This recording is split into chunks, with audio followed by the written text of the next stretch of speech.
great pleasure to be here in Korea and to get such an excessively kind introduction that goes way beyond reality. But I do enjoy the opportunity to be here, and I've had the good fortune to have such wonderful Korean students like Yoon Jung-ho here and Lisa Jung, who we met last night, and we have a wonderful time. And I learned more from Kim Jong-bok than he teaches me, than I teach him. I thought I would start out by saying just a word about my long contact with Korea. I feel like I'm an old member of the tribe now, who passes on history to the younger generation. And I first came here, as Byung-bok said, in 1965. I was in Japan that summer, and I got a letter from my mentor, John Fairbank, who set up Asian Studies at Harvard. And he said, while you're there, spend a few days in Korea. So I was a well-behaved young man, so I came to Korea. And my job there was mainly to meet Kim Jun-yap. He figured out Kim Jun-yap was the guy who was going to develop Asian Studies in Korea. And his Fairbank had a kind of builder's mentality.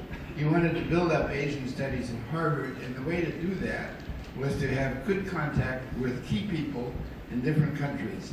And the man he selected in Korea was Kim Jun-yap. I'm sorry, he's in China now, so I don't have a chance to see him. So I visited with him, and in those days, some of those of you who are old enough to remember those days, I went into a department store and they had little white shirts and almost nothing else, no air conditioning. And I remember how hot it was in the summer in those days, and how poor the country was at that time. And so I've seen the extraordinary change that's taken place in Korea. And we've been so pleased with the development of those research institutes. Then once those institutes developed, then Korea also helped raise money to develop Korean studies at Harvard. And we've had a number of people. Unfortunately, our first scholar that we wanted to build, Ed Wagner, was a good scholar, but he was not really a builder. And I remember going to the Korean Traders Association several times and thank them for their gifts and say, I'm sorry we haven't got a good program yet. And we had to keep apologizing for a few years. Then Carter Eckert came along and turned out to be a wonderful builder for our Korean studies at Harvard. So now I think we have a program we can be quite proud of. We have several professors working on Korean history, Korean literature, and Korean social science. And so I think we now have a much stronger program that we can be proud of. The other project I've become involved in, Kim Jong-bok asked me 13 years ago. He said, would you be a co-editor of a book on Park Chung-hee? And I thought it was a wonderful idea, and I liked his initiative. I thought we had a conference in Korea at that time. I thought it was going to come out in 2 or 3 years.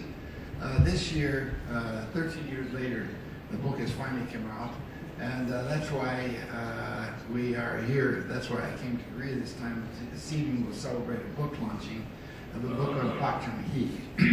Since I was first here in 1965, I remember all my academic friends how much they hated Park Chung-hee and the horrible things that he did. But I think it's the job of a scholar to try to describe objectively what went on. And he was such a strong, powerful person that it was hard to get the intellectual distance. And Byung-bok and I and the Korean scholars have been trying to put together a more objective, comprehensive account of that history. The important thing is to understand the advantages and disadvantages. Fast forward to the year 2000, I was retiring, and I was trying to decide what I wanted to work on. Somehow I had the illusion that after I wrote the book, Japan is #1, one of my missions is try to help Americans wake up to what's going on in Asia. So I tried to think, what's the biggest thing I can do as a scholar now in my last years, working on Asia. And I felt that the biggest single issue now is China. We have to come to terms with this rising country and how to come to terms and what a scholar can do. And I decided that if I could understand better the transition point of how they went from an old-fashioned communist country into a modern country, if I could understand that transition better, that would be, you know, my scholarly contribution. And my wife reminds me that it's taken me forever to do this. Nobody will be happier when this book is done than my wife. So for 10 years I've been working on this project. Finally this October the book is coming out. I've worked on Deng Xiaoping because I think he is the critical person who turned China around. And if we can understand how he did it and what he did, I think that will very help our understanding. You know, Pak Chung-hee was in the last days of 78 and 79. He was being shot in October of 1979. Just at that time, Deng Xiaoping was just getting started with building his own administration. So I thought I would try to, the book is coming out in English in October, and I thought I would try to give kind of a quick overview of some of the ways he went about it and what he was trying to do. The first, I have it under 4 points. The first is the opening, the second is the reforms, the third is how he handled politics, and the fourth is how he dealt with economic policy. He was in a much better position than Pak Chung-hee when he came to power. He had, for 10 years, been Secretary General of the party. For 3 or 4 years, he'd been in charge of seeing foreign guests. For 5 years, he had been in France as a youth from age 16 to 21. So he knew the French situation. He had served for a year in the Soviet Union as a student after France. He had been for 12 years in the army as a soldier and led the front command of the biggest battle of the war in the Civil War of China, the Huaihai campaign. Over 500,000 troops were coordinated under Deng Xiaoping. So you say, well, he had much economic experience. Well, 1953-54, he was finance minister, and that's quite a responsible economic position. So he was a rare person in the sense of having such broad experience before he came to power, and I think China was lucky. Also because he had resisted Mao and was thrown out by Mao a couple of times, he had the independence to start differently from Mao.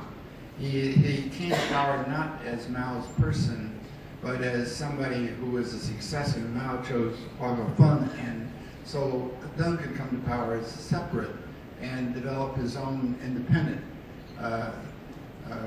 programs. And he handled the situation, I think, extremely well. First, let me say about opening. I think the critical thing about opening is that he had to raise consciousness of China, of how far behind it was. Coming out of the Cultural Revolution, they had all kinds of slogans, how wonderful China is doing. Sometimes I think maybe of North Korea now is kind of what was the situation in China before Deng opened up, because people in China knew so little about the outside and had no really understanding. So he tried to do several things. One, he had several missions go abroad. It reminds me, of course, of the Iwakura mission at the beginning of the Meiji period, or the Korea Gentleman mission who went to Japan in the last part of the 19th century, in terms of wakening up people to the changes of the outside world. And there was a famous Gumu mission in the spring of 1978, went to Europe for over 30 days, and they came back and they were to report to the Politburo what went wrong, what they saw. The meeting was scheduled for the afternoon. They started at 3 in the afternoon. They went on for 9 hours. They were so excited and had such a big impact and on the thinking of the people. Another thing he did in 1978, he took 5 trips abroad during that year. And each time he went abroad, he had pictures taken while he was traveling. So it was a way of introducing Chinese people to the travel. So when he went to Japan or the United States, he had pictures along. And so the people could see what was going on in the factory. He wasn't interested in consumption. He was interested in production. And so he visited factories. And he, in a way, it was like Pak Chung-hee in 1965, who realized that Korea had opened up to Japan in order to modernize. And even though it was very unpopular, he went ahead. And Deng, in the same way, opened relations with Japan in 1978. He took a long trip there. He led the normalization of relations with the United States and spent a triumph of 10 days. Even in Korea, you probably saw the picture of the cowboy hat, where he imbibed in American culture. And one American journalist said, with that one gesture, he made it acceptable for the people of China to imbibe American culture. After so many years of propaganda, doing the opposite. So it was not only to show America that he could be American and friendly, and he wasn't like our image of what we thought horrible communists were, but he also was showing the people in China that they could imbibe in the culture. When he went to Japan, he was the first Chinese in history who met the emperor. He was the first Chinese leader in history who went to Japan. And he visited many different places. And when he came home, he felt that in order to have a sustainable relation with China, we can't just do mechanically, started a quality control circle after studying Japan, but he also set up cultural exchanges and brought in the 1980s movies and novels from Japan. And if you think about the generations of Chinese since opening in 1978, the generation in the 1980s had a much better understanding of developments in Japan than those who came later. Unfortunately, later in the 1990s, they developed a patriotic education campaign that became very anti-Japanese. But that was not done. He felt that in order to have good technological and scientific exchanges, in order to have a peaceful environment, you needed to have a cultural base. And also, when he visited Southeast Asia, he always visited Buddhist temples and various other cultural objects, and that was on television to show back to his Chinese people.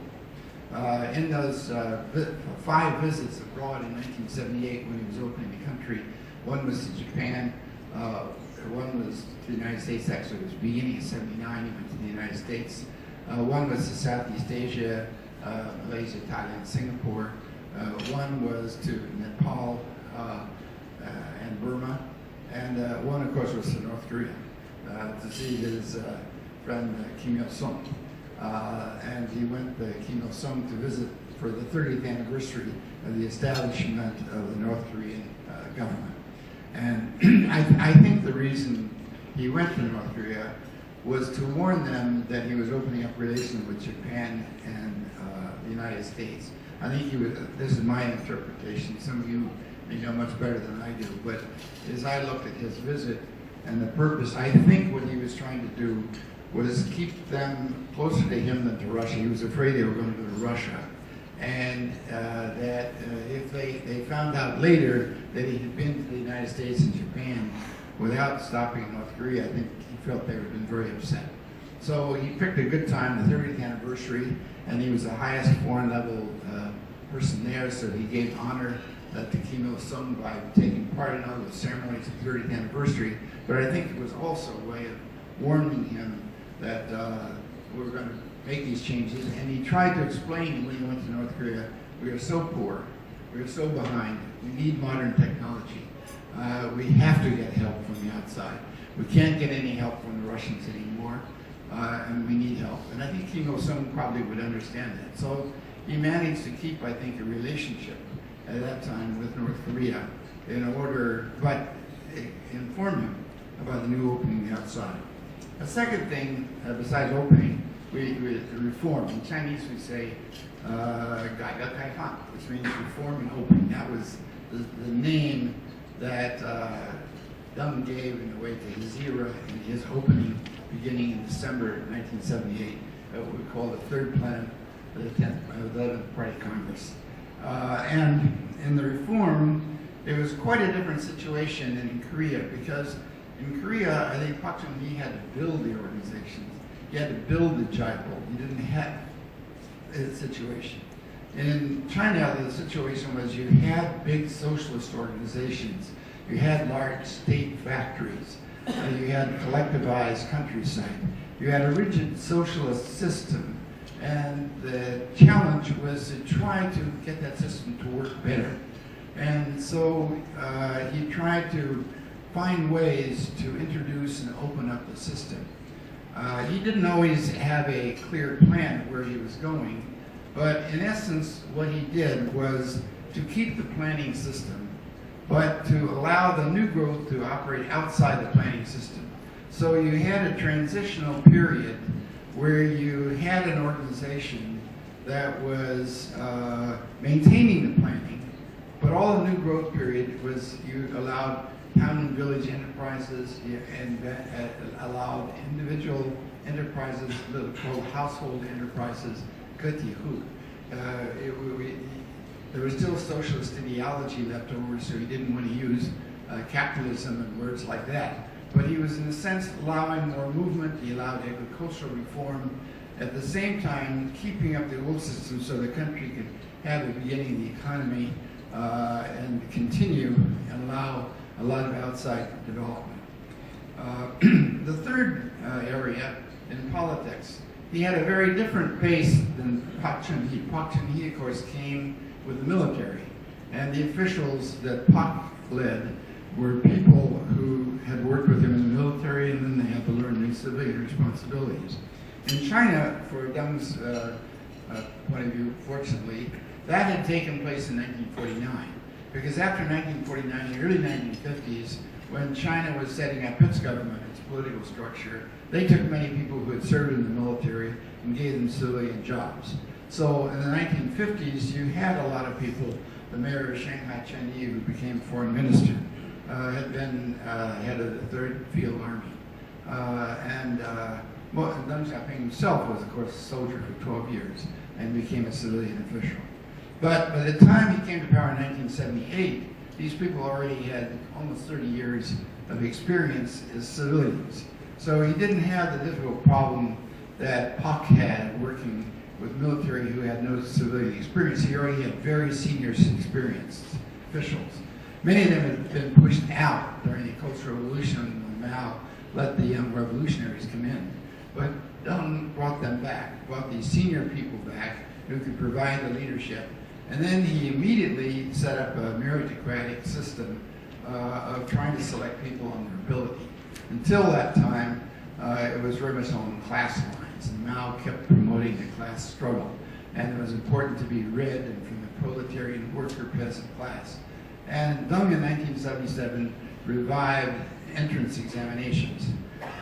Those of you who are mothers and have spent your life getting your child ready for entrance exams understand what it means to have a system like that. And in Japan also, in South Korea, and Deng adopted, even though he came from a communist background, I think there's a law in his history in China where he select officials meritocratically, and where he very much believed in the meritocratic system that he introduced. But unlike Pak Chun-hee, who was very divisive, Deng made a very clever effort to have a government that spread different political groups, that had people who were Maoist and who were not Maoist.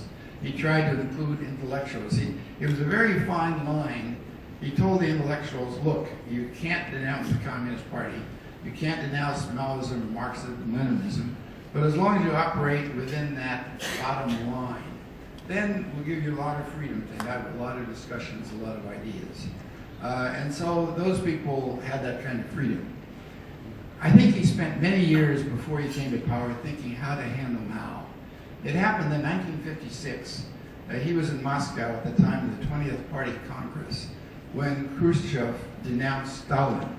And he believed, what most Chinese communists believed, that criticism was so devastating, it not only ruined Stalin, but it ruined the Communist Party, because they had lost all their authority. It was such a devastation. So Deng was clever enough to try to think of a way he would praise Mao and make Mao into a kind of a god, but that had nothing to do with daily work and daily life. Joseph Levinson, the Chinese historian, who passed away some years ago, said that by the 19th century, Confucianism had been placed into a museum. By that he meant that you go to the museum and you praise Confucianism and you look at the statues and you say we're Confucian, but they had nothing to do with daily life. And Deng was the same way. He picked one phrase from Mao, 实事求是, which means to find the true path from the facts. And that was such a brilliant statement. And he also had the expression, it doesn't matter if the cat is black or white, if the cat is a mouse. So he didn't say, you know, Maoism is wrong. He just said, look, if Mao's theories work, fine, go ahead. If they don't work, you're going to try something else. So it was a very subtle line where, and then they, of course, they finally criticized Mao for some of his policies and the Great Leap Forward and the Cultural Revolution. So he therefore found a fine line where he could keep the Maoists from getting too upset. He put Mao's statue in Tiananmen, and Mao's body was already displayed at Tiananmen Square, and all the signs of Maoism and so forth. All the celebration was there, but the reality was he kept that out of the daily life. And by those clever mechanisms, he avoided really serious political splits.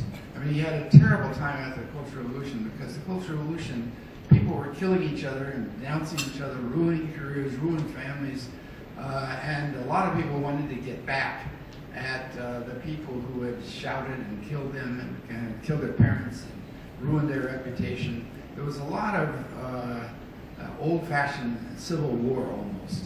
And in order to try to work ahead, Deng said, we should try to correct those things, but don't go into it too deeply. He was afraid that if people just repeated all those things, that the same old fights would begin. So let's think about the future. And he said, let's think about how to go ahead and to try to smooth over a lot of those difficulties. So compared to Pak Chung-hee, who had such a polarization between the intellectuals and those who were trying to be engaged in the work of government, he did really quite a remarkable job. Of course, he had many advantages that Pak didn't have, but he was able, therefore, to have the broad picture of how you develop a country and avoid arguments. Deng was always the one who tried to look at the big picture. When people would get in disputes, he said, what's the big issue? What's the broad framework? We need peace, we need development, we need work on the economy.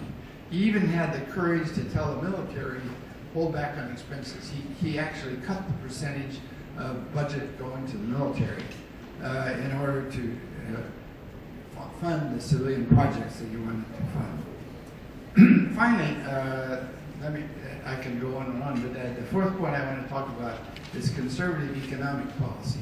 Because I think, again, here, it's quite a contrast to Pak Chung-hee.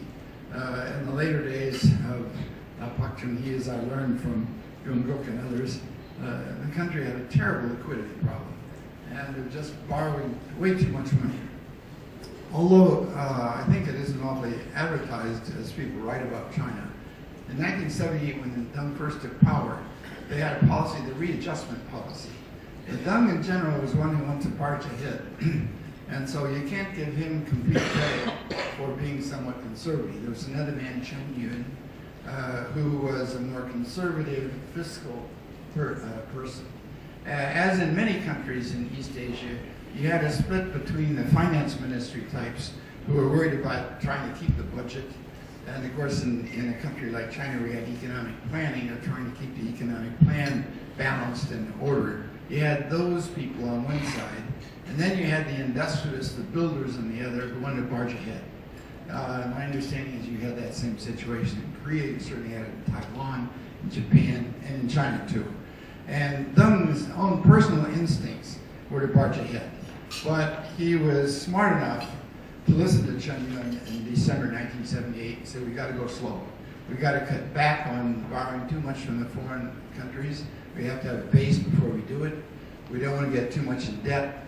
And now I think if the United States had followed some of those policies instead of some of our wild policies, we would be in much better shape.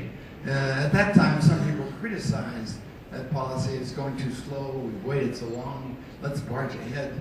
And he said, no, we have to, some of the projects, we can't borrow that much money from foreign countries. We have to get, before we introduce a factory, we have to have people trained who can do the auxiliary work. We have to have the location. We have to have everything in place. So he was somewhat conservative. And then, as I say, the second thing that he did was to give leeway to the independent people outside the planning system to do their own thing. And that provided a lot of vitality for the economy. Some people in the West have said this is a program that really should be called capitalism. I don't think that's accurate. I think Deng Xiaoping really felt the Communist Party was still in charge. Land was not privately owned. Land was still publicly reassigned in the countryside. The role of government firms was much larger. The planning system was still in place. So I think he really felt that a socialist system could grow even faster than the capitalist system. At that time, most Westerners said it was ridiculous. How could a socialist system grow so fast? But in fact, it worked out pretty well. We had a politician from Boston named Tip O'Neill who said that all politics is local. And when Deng came to the United States in January 1979, he met Tip O'Neill. And he went to the White House, and he went to Congress, and Tip O'Neill was then Speaker of the House. And he talked to Tip O'Neill, and Tip O'Neill was telling him about the fights between the White House and Congress. And Deng thought it was just fascinating. He wanted to hear the story. He liked Tip O'Neill. He invited him to China. He later went to China. But when Tip O'Neill finished telling about the fight between Congress and the White House, he said, not in China. Won't work in China. He wanted to have an authoritarian, dictatorial, well-functioning organization that was much more disciplined. So, in short, I think China had a remarkable program of development, and I think Deng Xiaoping deserves a lot of credit.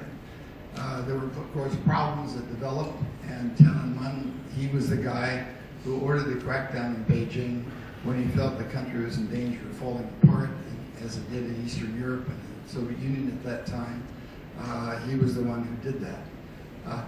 If we try to think what is the implication of Deng today, of course, a country is ruled not only by its legacy, by its history, but by the current circumstances.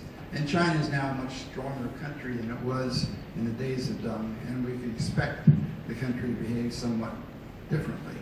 But to the extent that Deng's legacy is still alive, there are several things that he said, I think, that are still relevant and can still be found in part of the Chinese body politic.